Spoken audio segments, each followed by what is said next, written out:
Good afternoon and welcome all to APTA's second Mobility Innovation Pilot of the Month, titled A Denver RTD Program, Enabling Payment of Transit Trips Through the Uber app.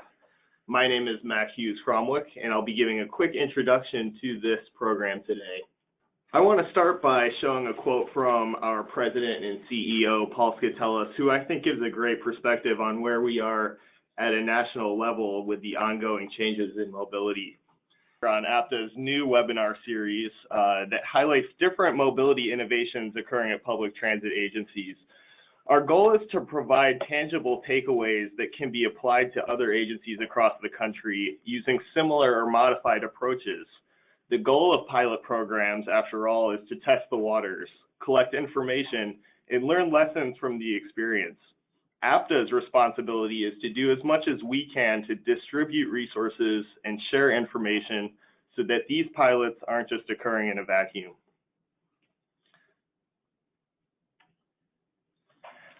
As mentioned, this is a monthly series with Pinellas Suncoast Transit Authority TD Late Shift being the inaugural webinar focus.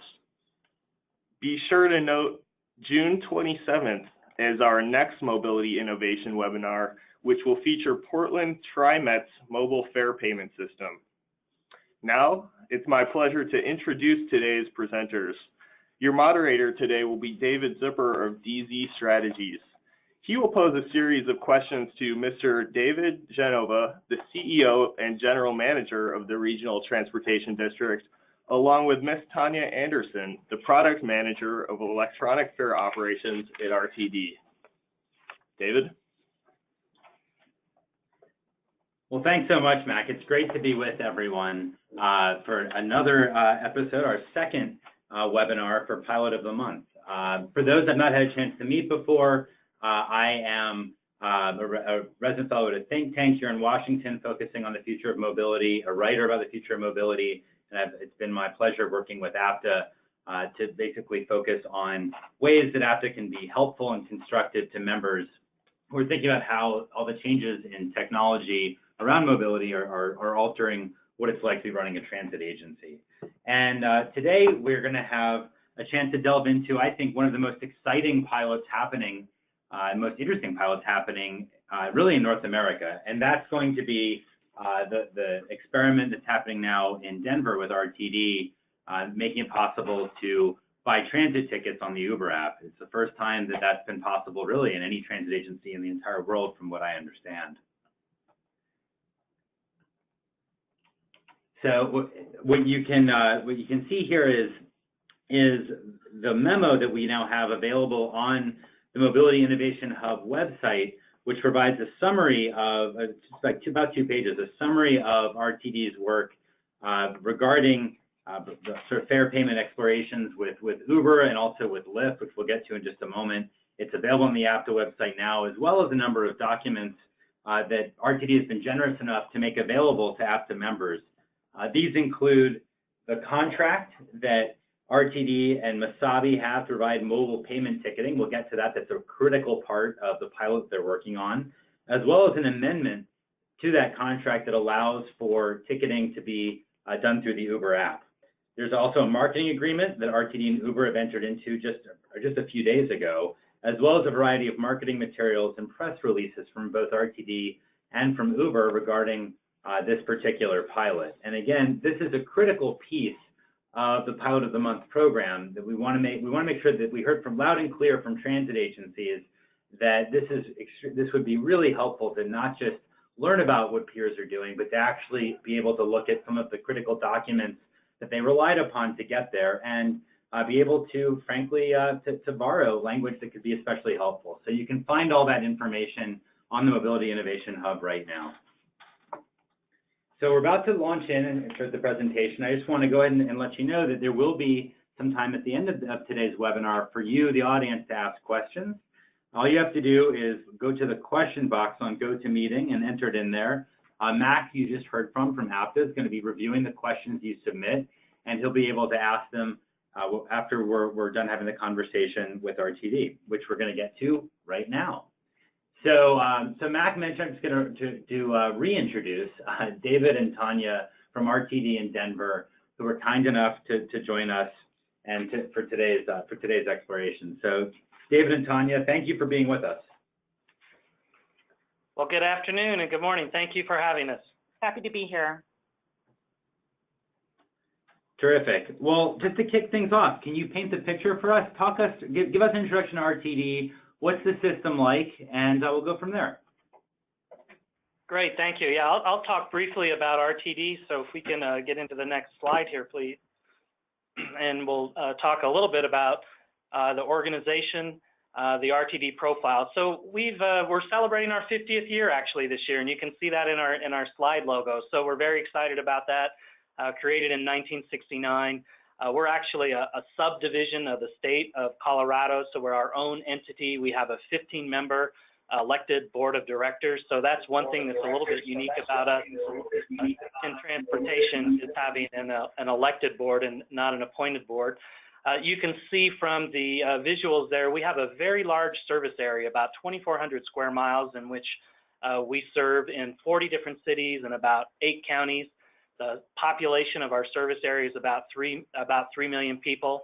I think one of the great advantages we have in our organization is we operate all the public transportation modes right now in the Denver metropolitan region. So we operate all of the bus, light rail, commuter rail, and paratransit services that would include our accessoride services and our microtransit flex ride services. So we'll go to the next slide and take a look at some interesting numbers about RTD. So our annual ridership, I think we fall around 12, 13 in the country, a little over 100 million trips for us every year. You can see in this particular slide is a graphic of our rail system map along with one BRT. So we've been busily expanding over the last few years, and now we have some really great regional coverage throughout the rail system, a combination of 11 rail lines, 8 of those are light rail. There's 3 commuter rail lines that are operational. We have one very successful bus rapid transit line that runs between Denver Union Station and Boulder. About 140 fixed routes, and we have one more commuter rail line that's under construction. We're hoping to open early next year, and then we have 4 future rail extensions that we're trying to get the funding put together so we can complete what we call our Fast Tracks program. About 3,000 employees and about almost another 2,000 contract employees is what it takes to deliver our service. So let's take a look at the next slide and kind of set the stage for a little bit about today's discussion. So in our new environment, it was kind of set up the new mobility paradigm that Paul Skatelis talks about. And we as transit agencies, and we are completely on board with this. My vision is that as the public transit provider for the entire Denver metro region, we need at RTD to be leading the discussion, leading the dialogue, leading the way as being the regional mobility integrator.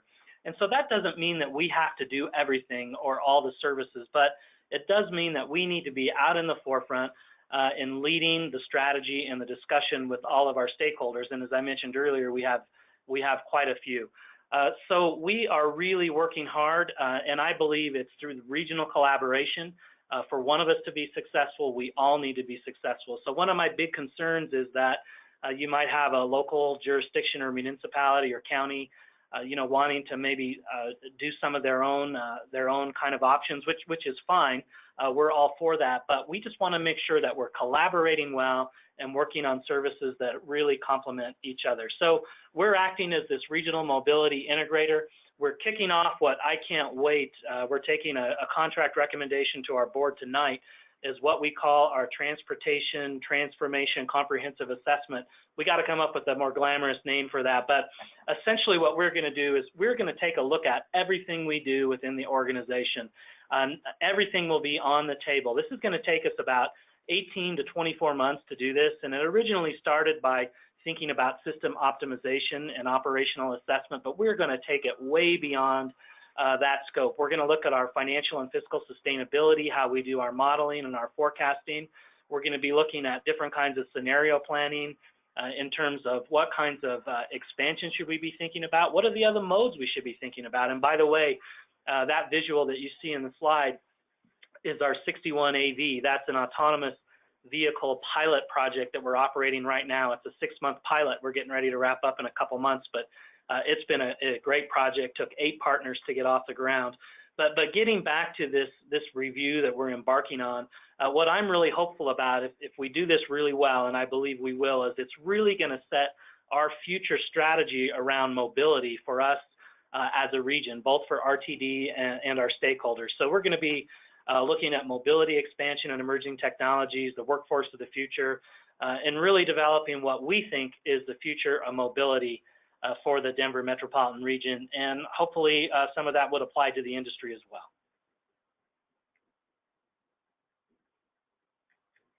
That's great. Thank you, David.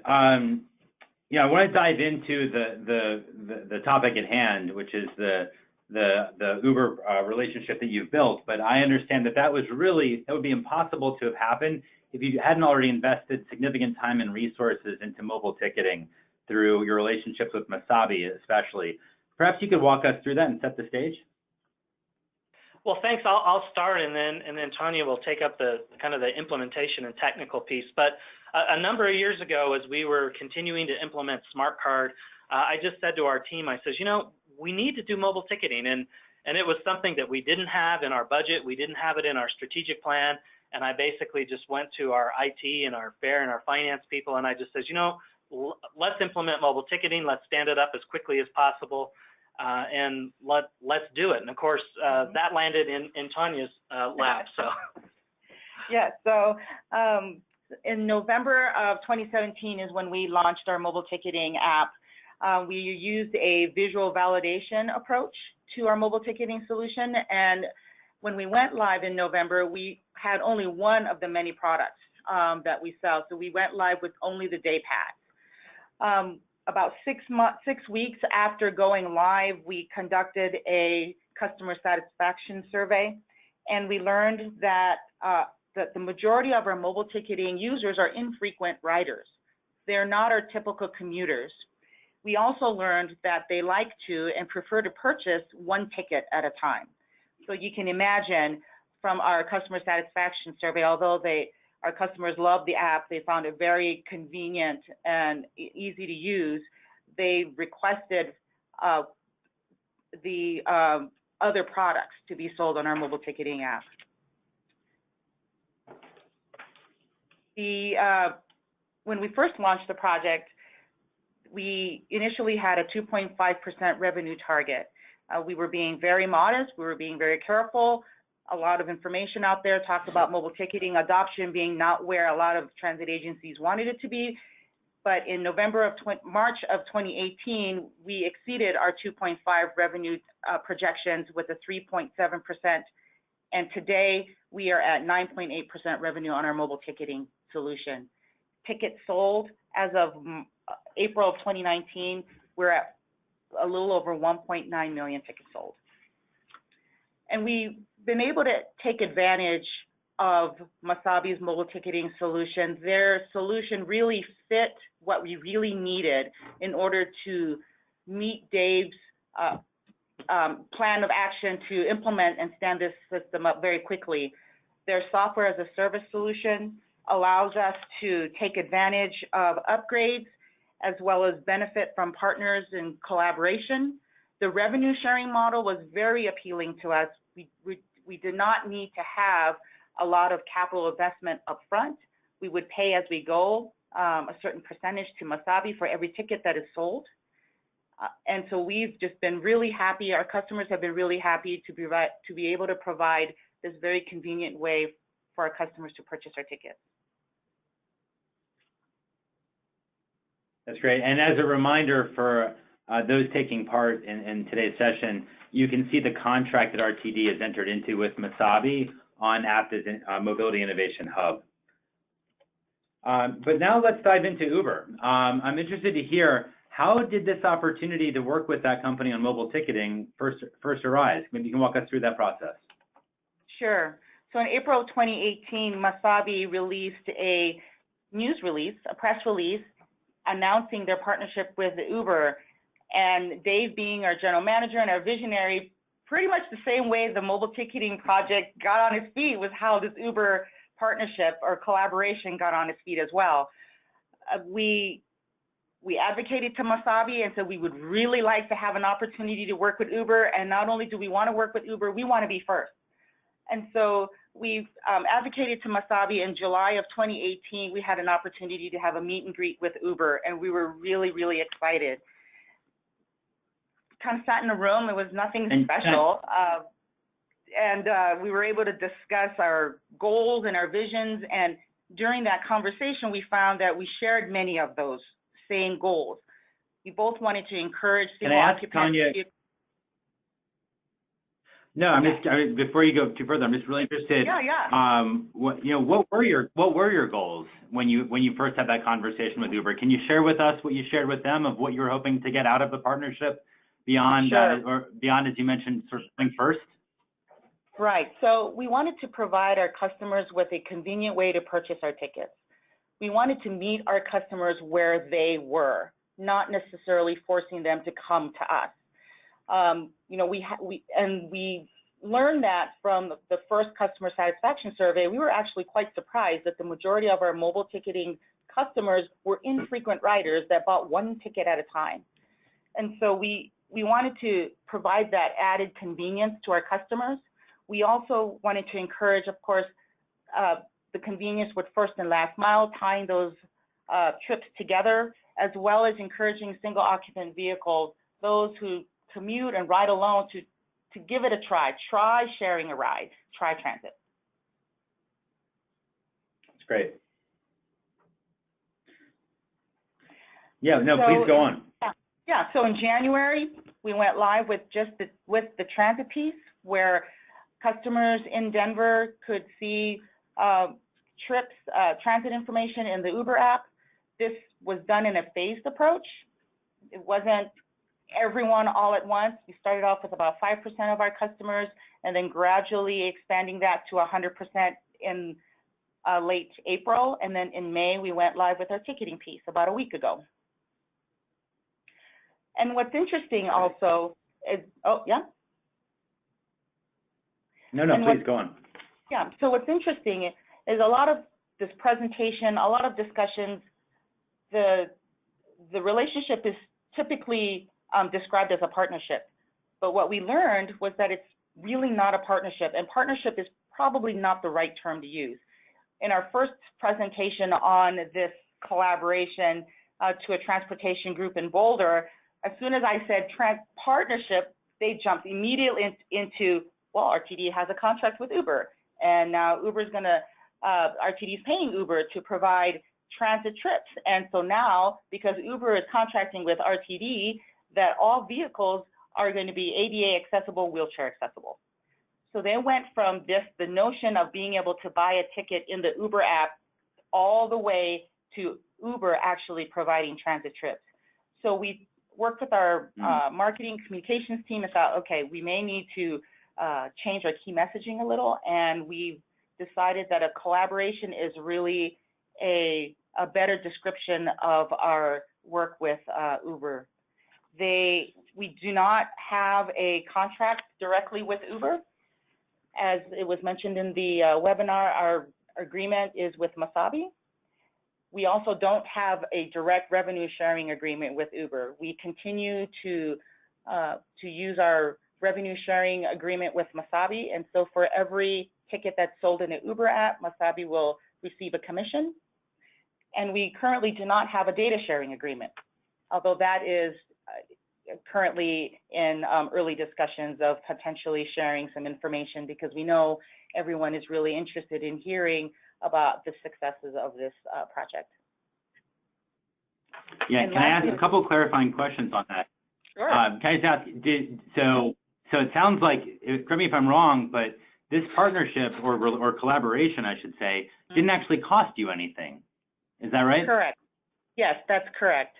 The development and all of the work to make this integration happen was between Uber and Masabi. It was Masabi's software development kit. Basically, it's an interface that allows the Masabi back office, where all of our tickets reside, to be fulfilled in other third-party apps. So this partnership or collaboration with Uber is the first third-party app channel sales for RTD. I see. And you said that there's not at this point a data sharing agreement with Uber, but could you help us understand like the kinds of questions you'd like to be able to answer when if and when such a data sharing agreement is in place? Yeah, I think it would be helpful to know origin and destination information. I think it would be helpful to know as well for a comparison in terms of how many of the Uber customers choose to select and view the transit options in their app, and then how many of those are actually converted to sales, for instance. Those are a couple of the key pieces of information I think that would be really helpful to know. Yeah. And I'm really optimistic. Yeah, and I'm optimistic. I know, you know, it'd be nice to have all of this information and agreements solidified before you go live, but sometimes when you go first and you're working your way through and figuring things out as you go, that's not necessarily the case. But I'm pretty confident. There's some other additional data that Uber is willing to share with us that's shared. The details, a little bit of the details is in our trade agreement, and so I'm pretty confident that with a strong business case, they'll share data with us. Great. Well, I've got many more questions, and I know that people on the webinar will as well, but you were kind enough to share some screenshots of what the actual experience looks like, I believe. So perhaps we can go on to that for a moment? Sure, yep. Yeah, please, go ahead. Sure, so Uber did not change the primary way in which you first interact with the app. So when you first get the app, when you launch the app, you'll be asked to put in your destination. And then in your destination, along with Uber Pool and UberX, you'll see a transit option with a fare or a range of fares. When you select transit, all of your various transit options become available with walking times and a range of fares. That route list will appear. Then when a customer selects that route, it'll give you the walking directions if it's a walkable route. And then you can also see route details and drill down even further to information about the specifics of that trip. Okay. And perhaps you can walk us through the ticketing experience as well? Yes, so in the ticketing experience, they've added several buttons into the journey planning portion. So after you've selected transit, you'll have the opportunity to buy a ticket. You'll also have a button that will allow you to go directly into your wallet in the event that someone maybe purchased several tickets in advance and you just want to use an existing ticket. You'll be provided with an option to purchase any of our tickets, the 3-hour, the day, or the monthly pass, and you can also buy them at varying fares. So if you want to buy 2 full fare and 2 discount tickets because as a family of 4, you're going to check out the Rockies, you can do that in a single transaction. And then the ticket, when it is activated, it'll look exactly like the ticket that's in our app. There'll be absolutely no difference. So our bus operators and our fare inspectors will not have additional training necessary. It'll be the same use case for our operators as well. Great, thanks, Tanya. So one question that's come up in some of the articles about this partnership, and there have been a lot of them in the national press as well as in the local press, is that it's been pointed out that Uber makes money from its rides in a way that it doesn't from selling transit tickets. So the company may never act on that, but it does seem to have a financial incentive to perhaps elevate the ride-hail option vis-a-vis transit. Is that something that you're cognizant of or at all concerned about? Well, I think the great thing about the collaboration, and one of the things that I really like about it, and then I'll get more specific to the question, is that the visitor or the traveler to Denver doesn't have to know anything about RTD. They hit the airport, if they open up Uber app, wow, I see a transit option, and wow, it's about 1/3 of the price, and it's about the same time frame, and you have great frequency in and out of the airport on the University of Colorado A line. So I think the awareness that we get out of it, opening a whole new market for us, is really incredible. And people don't have to download yet another app and still have access to our services. And while we don't know the complete business case for Uber or their business strategy around this, you know, we certainly are just really looking for ways to make any potential rider more aware of the RTD services that we provide, and then also the RTD riders that we do have to make it as convenient as possible for them. And so what we're really hopeful about is that we'll see more transit trips, and you know maybe Uber will see more trips as well. Maybe they'll have more first and final mile in connections. And in speaking about the data, that's one thing that I'm interested in, is how many combined trips are there where somebody used Uber for a first and final mile piece and then used transit to complete the majority of their trip. That would be really interesting. Have you talked with Uber about accessing that kind of information? We have, but at a very high that level. Kind of combined trip, I mean? Yeah. Yes, the at combined. A high level. Okay, okay. Yes, yeah, it is. Yeah, that does sound interesting. To provide that option in their app, yeah. Mm-hmm. And David, you mentioned that when you talked about the type of user that might use RTD in a way that they might not have otherwise. You mentioned someone coming into the airport who opens up the Uber app and realizes it's faster to get into town using RTD. Is that sort of like a target use case, or the target use case, or visitors coming into Denver? Are there other use cases you have in mind where there's a type of customer you think this partnership will attract to the transit agency? Oh, I definitely think there's other customers, and I just think about people that just have never taken transit before, but they're jumping into TNCs and using Uber and Lyft, and now when they open that Uber app, they see a transit option for them. And so from that awareness perspective, I think it's really great. And you know, we know the visitor is a big market. In fact, we know by customer Visit Denver surveys that the largest market share of visitors taking transportation to downtown from the airport is the University of Colorado A line, about 29%. Interesting.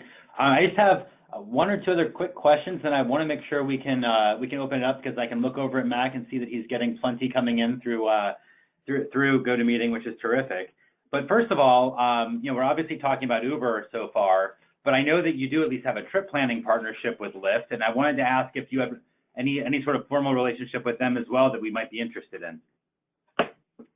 No, we don't have a formal relationship with Lyft. They would also need to forge a partnership with Masabi in order to sell our tickets in their app. Which they want to do, by the way. I mean, as soon as they heard about this, they're like, how do we do that? Mm-hmm. And RTD, how hard can you push Masabi? Because we want to do this too. And so they were very excited when they rolled out the transit, what's their feature called? Transit Near Me. Transit Nearby, yeah, Transit Near Me, where you know, where you open the Lyft app and you see transit options as well. So we're, again, it's just, you know, it's about increasing awareness. Yeah, that makes sense. And then my last question before we're going to take them from the audience, you know, I feel like I'd be remiss if I didn't ask this, the amount of attention it's gotten the last couple of weeks.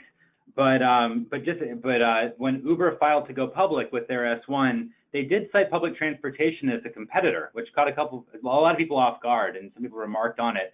I'm curious if that language in the S1 made you think in any way differently about the relationship you have with the company.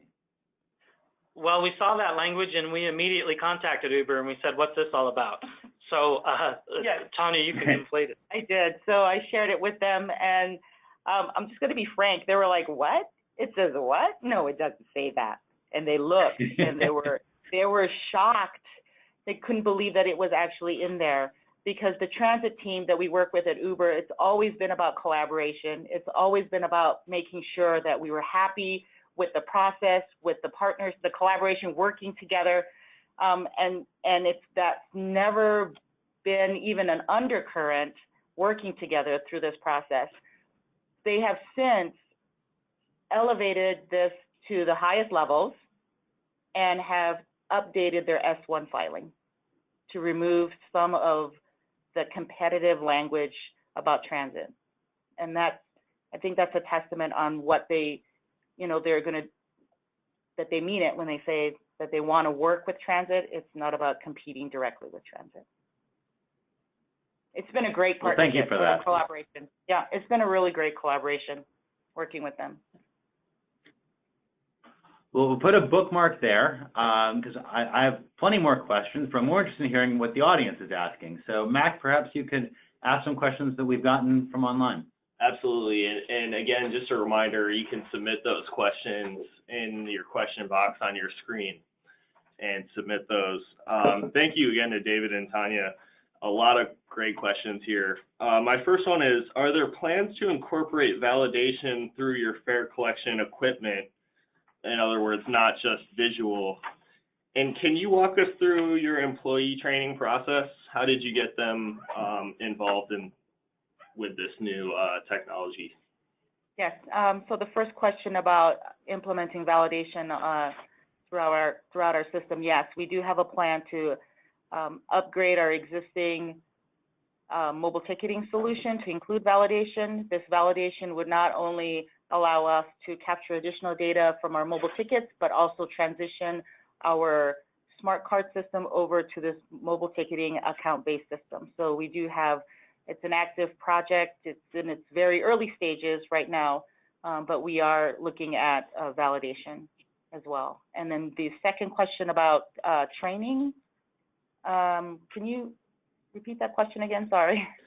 Yeah, just a question on what your employee training process was like. How did you get them on board with this new system? With the mobile ticketing, so it did include our list of stakeholders. Every stakeholder group here, department here at RTD is part of a team, and we implemented training. It was actually very simple to do. The Masabi solution is very well built. It's very intuitive. So the customer service hub did not require a lot of training. In fact, when they make enhancements, we rarely ever do training. We just do a memo, and we're able to provide the information about each of those new features. Because it was a visual validation approach, we didn't have very much training as well on the operator side. There was some apprehension, I think, on the operators in terms of going to a visual validation, because we currently have a smart card system that has cards actually validating on buses. Looking at that visual validation and the colors changing on our ticket was new, and it did take some time for our operators to adopt and trust that. But training overall was very simple. And it's robust in terms of fraud. So when it's active, you know, it's an active visual, so that the ticket does things so it can't be reproduced. Mm-hmm. And correct me if I'm wrong, this is David, but just to clarify, a ticket purchased through the Uber app is going to look and act the exact same as one purchased through the RTD app, correct? Yes, that's correct. Yeah, And that would seem like it would simplify training from my perspective. Yeah. Absolutely. Mm-hmm. Great. A question about how Uber shows the trip planning. Does it recommend multi-transit trips? In other words, does it recommend taking a bus and then an Uber, or does it strictly recommend taking an Uber or just taking transit? Right now, it does not go between multimodal, so it doesn't go between ride hail and transit. Those are separate options. The transit piece does go through and offer bus and rail or any combination of the two, but currently it does not join the two types together. But that is something that they're very interested in. We're interested in it as well, and we hope to see that in their app in the future. That gets right into MOS. That makes a lot of sense. Yeah. Right. Great. So, sort of a technical question. A lot of people are interested in the specificity of how the customer pays and how the fare ultimately ends up getting to RTD. Could you just expand on that a little bit more? Sure. So our fares are not origin and destination based. So although the trips are shown in the Uber app as origin and destination, we have a flat fare. So local, regional, and airport are our fare structure, and so the purchasing of the ticket is very simple in that case. A customer would need to determine which fare level they need to purchase. Now, because the Uber app is integrated with our Masabi back office, every ticket that's purchased in the Uber app, we can see in that back office and run reports against it as if it was purchased in our app. So in terms of payments, Masabi processes those payments for us. It doesn't go through the Uber app per se. The SDK, that software development kit, handles all of that, the Masabi side. Great. And I think I already know the answer, but you wouldn't be able to reveal what kind of commission Masabi gets on these transactions. Oh, we do. It's public. It's 2.3% right now. And it's the same time, isn't it? Whether you buy it off of the Uber app or our app, it's the same. Correct. It's the same of revenue that they get per transaction. So it's a transactional type of a revenue that they make. Mm-hmm. Yep. Great. And I think it might be worth just noting at this point too that I'm sure there were build-out costs to build in the functionality between Uber and Masabi to allow for ticketing to take place in the Uber app. It's just that Uber and Masabi, I assume, bore those costs themselves, correct? Yes, that's correct. RTD did not have to pay anything in addition to what we already do pay for a commission. Great. A lot of our costs were associated with staff time. There really wasn't a lot of technical expertise that we needed per se, maybe just reviewing the software development kit. But a lot of it had to do with our marketing and communications team. They had to put in a few extra hours. One question is about, does the Uber app show options for passengers to use RTD's Flex Ride, or is it restricted just to fixed routes? It's currently just fixed route. Yeah, fixed route and rail. So we're working on getting a full integration of our Flex Ride into our trip planner now. I don't know the horizon for that, but it's something we realize we need to get in the trip planner and into our real-time applications as well. And so hopefully once we get those kinds of pieces complete, it will be available then. Yes. Do we have time for any final questions, or is that where we are, Mac? I think we can take one more. Could you talk about what your outreach efforts were last week? Did you do any special promotion events? No, we did not, actually. We thought that doing a large promotional event when only 5% of active Uber users would see the ticketing piece would be a little disheartening to our customers, because even internally here at RTD, we're like, yay, transit's available. And, you know, a few weeks ago, only half of the people had, and they're like, I don't have it, I feel left out. So we thought it would be beneficial to do a large press event now. We do have plans for a press event in a few weeks when this feature becomes available to everyone in Denver. And this is an interesting point that when we did make a big splash announcement when we did the first part of this collaboration a couple of months ago, and we did a similar thing with Lyft also, but these private sector rollouts, you know, they don't roll out like we do on the public side. So we all know on the public side, you roll out a new product or a new thing, it's 100% rolled out. In this case, it's kind of an incremental, and their people are you get randomly selected when you open the app about whether you have access to that. And both Uber and Lyft have told us that, you know, this is so that they can make sure as they introduce a new product, it's kind of their way to make sure that it's debugging before they do a complete full rollout, so there's no unintended consequences somewhere else. But it's been a little bit of a frustration for us because we're not used to that kind of a rollout. And, you know, we make an announcement and then we get all these people saying, well, I can't see it. Where is it? So it's just an important thing to note. Yeah. Actually, speaking of rollout, I realized we didn't talk about the marketing agreement that you reached with Uber, which you just entered into, and I know it's available on the Apta site as well. Could you just speak to that really briefly? Sure. So in exchange for advertising space on our buses and our rail, through the Uber app, they will be doing in-app ads as well as emails, and they will be providing us with some of the data in terms of click-through and open rates. Great. And I assume that was deliberately timed to coincide with this particular collaboration, right? With the ticketing? Oh, yes, absolutely. Yes. Yeah. All right. Well, unfortunately, we're coming to the end of our program today. I want to first thank David Zipper, our moderator, and of course, thank you to David Geneva and Tanya Anderson from Denver RTD for participating in our pilot webinar series and sharing some really great information on their new collaboration. We wish you the best and look forward to hearing your insights in the future, potentially after you've collected additional data. So a quick reminder, our next mobility innovation pilot will feature Portland TriMet's mobile fare payment system. That'll be on June 27th, and we hope you all can make it.